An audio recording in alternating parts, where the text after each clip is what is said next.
என் லைஃப்பில் இந்த மாதிரி ஒரு பெயின்ஃபுல்லான ஒரு சுச்சுவேஷனை நான் ஃபேஸ் பண்ணதே கிடையாது. மனசு முழுக்க வலி வலி மட்டும்தான்.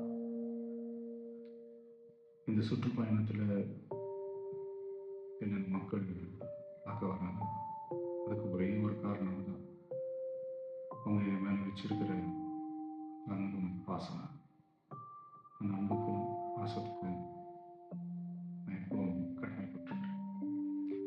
அதனால தான் இந்த சுற்றுப்பயணத்தில் மற்ற எல்லா விஷயங்களையும் தாண்டி மக்களுடைய சேஃப்டி, அதில் எந்த காம்ப்ரமைஸும் பண்ணிடக்கூடாதுன்றதுக்காக தான் அது என் மனசில் ரொம்ப ஆழமாக இருக்கும் இந்த எண்ணம்.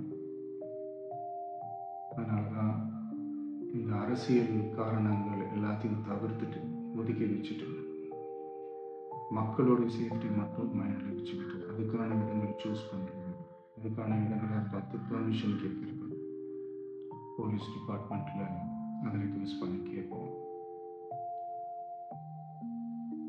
ஆனால் நடக்கக்கூடாது நடந்துருச்சு. நம்ம மனுஷன் தானே. அந்த நேரத்தில் அத்தனை பேர் பாதிக்கப்பட்டு இருக்கும்போது எப்படி அந்த ஊரை விட்டுட்டு என்னால் கிளம்பி வர முடியும்? நான் திரும்ப போகணும்னு இருந்துச்சுன்னா அதை ஒரு காரணம் காட்டி அங்கே வேறு சில பதட்டமான சுச்சுவேஷன்ஸ், வேறு சில அசம்பாவிதங்கள் அந்த மாதிரி எதுவும் நடந்துடக்கூடாதுன்றதுக்காக தான் நான் அவாய்ட் பண்ணேன். இந்த நேரத்தில் சொந்தங்களை இழந்து தவிக்கிற இத்தனை குடும்பங்களுக்கும் என்னுடைய ஆழ்ந்த இரங்கலை தெரிவிச்சுக்கிறேன். எனக்கு தெரியும், என்ன சொன்னாலும் இது ஈடையாகாதுன்னு எனக்கு தெரியும். ஹாஸ்பிட்டலில் ட்ரீட் பண்ணிட்டு இருக்கிற எல்லாருமே சீக்கிரமாக க்யூர் ஆகி வரணுன்றது இந்த நேரத்தில் நான் வேண்டிக்கிறேன். கூடிய சீக்கிரமே உங்கள் எல்லாரையும் நான் சந்திக்கிறேன். இந்த நேரத்தில் எங்களுடைய வழிகளை, எங்களுடைய நிலைமையை புரிஞ்சுக்கிட்டு எங்களுக்காக பேசின அரசியல் கட்சிகளை சார்ந்த நண்பர்கள், தலைவர்கள் அனைவருக்கும் என்னுடைய நன்றியை தெரிவிச்சுக்கிறேன்.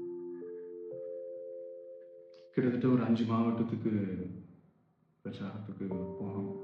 இந்த மாதிரி எதுவுமே நடக்கல. ஆனால் கரூரில் மட்டும் ஏன் எப்படி நடக்குது, எப்படி நடக்குது? மக்களுக்கு எல்லா உண்மையும் தெரியும். மக்கள் எல்லாத்தையும் பார்த்துக்கிட்டு இருக்கிறாங்க. கரூரை சேர்ந்த அந்த மக்கள் அந்த உண்மையெல்லாம் வெளியில் சொல்லும்போது எனக்கு கடவுளையும் நேரில் வந்து இறங்கி அந்த உண்மையெல்லாம் சொல்கிற மாதிரி எனக்கு தோணுச்சு. சீக்கிரமே எல்லா உண்மைகளும் வெளியில் வரும்.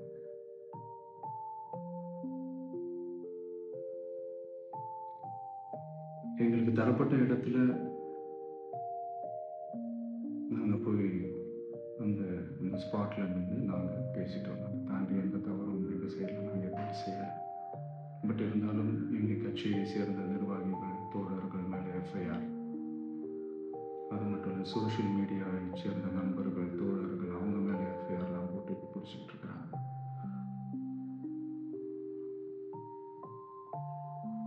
சிஎம் சார், உங்களுக்கு ஏதாவது இந்த பழி வாங்கணும் அப்படின்ற எண்ணம் ஏதாவது இருந்துச்சுன்னா என்ன வேணாலும்